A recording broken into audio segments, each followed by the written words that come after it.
So let me explain the difference between mental health and mental unhealth, or the difference between dysfunctional and healthy. This question is often asked of me, you know, can I ever be healthy? Can I ever not be dysfunctional? When can I be happy? And the problem is in the definition. Too many people believe that to be mentally healthy or happy, you have to not have problems. The idea that mental health and happiness is related to the absence of problems actually perpetuates and causes psychological and emotional problems. It is impossible to be happy in life all the time. We are not designed to always be happy. And whenever someone is happy all the time, I get suspicious. And I know that sounds cynical, but I say to you guys, as a mental health practitioner, it's a red flag, because the human condition is a tough one. We come into this world and we naturally, at every stage of our lives, we experience challenges, roadblocks, problems. Good mental health is having the internal resources to solve your problems, or the motivation and the courage to seek external resources to solve them.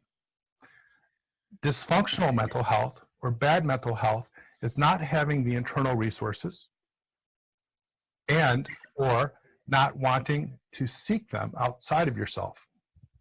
So very simply, being mentally healthy is not defined as being happy and always strong and always correct and always smart. It is what you do when things are going badly, is how you address them. What do you do about it? The healthy person solves a problem. They find a solution and they overcome them. So from depression eventually comes happiness. From grief comes resolution of grief and acceptance. From anxiety comes calmness. Not always that linearly. Mental health is not happy in the absence of problems. Please change your thinking on that. Mental health is good mental health is a pursuit of mental health, which means you need to rely on internal resources, and that is built strength, security, self-esteem, trust, vulnerability, all of the psychological traits that a mentally healthy person has in order to continue feeling strong, healthy, self-loving. Mental health requires self-love. Mental health requires self-love abundance, which is why I changed the word codependency to self-love deficit disorder and its cure to self-love abundance. Because if you have good mental health, the world is your oyster.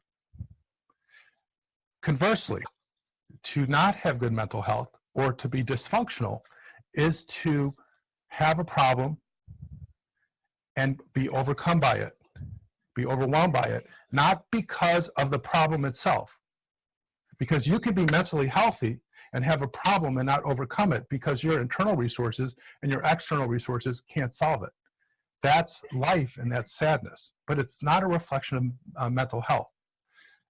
Dysfunctional health is you have a problem, you don't want to seek help, you're embarrassed to seek help, you don't know about how to seek help, you've been gaslit into not seeking help, you have cognitive distortions or broken beliefs about not seeking help, or you just don't feel worth any help. And that person you identify as yourself, your self-concept.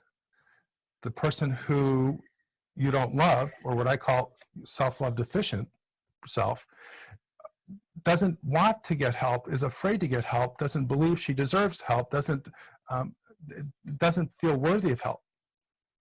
Because as long as you hold dear definitions that are incorrect, it will lead you to broken assumptions and a lot of disappointment. So for all of you guys who struggles, who's sad, who's angry, who's lonely, who's addicted. Those problems do not define mental health or mental dysfunction or mental unhealth or mental disease. That is a part of your own distorted thinking processes. It's a part of our society and what the belief systems that are pushed upon us, our society's mores and morals. Mental health is what you do with your problem. So therefore, you can be an alcoholic and you can be in recovery. And you could be doing this one day at a time thing, and that day you are sober. You're being mentally healthy. Do not connect mental health with an outcome. Don't. Because if you connect mental health with an outcome, then you're going to be working at this elusive finish line. You're going to be looking at the checkered flag at the end of the race, and you're going to go, when I get there, I'm going to win this race. No, it's the race itself. It's you're running a race in order to win something that means something that means something to you. I'm very articulate this morning. Is the journey. It is the pursuit of something that's better, something that feels right. It's something that you want.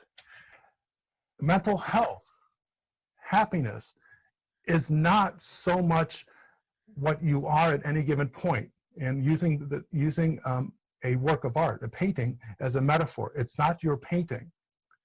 You can say, hey, I don't like that, and paint over it. And with the help of another person, recreate the picture of your life and where you want to be in it. That is mental health. The painting and the recreation of the story that you no longer want to be associated with. And if you were my client, I would say, great job. I've never seen you more mentally healthy than you are now. And you might ask, but I'm not there yet. And I said, no, you are there. You have hope, you have optimism, and you have a picture of your future. Sometimes it's as good as it gets.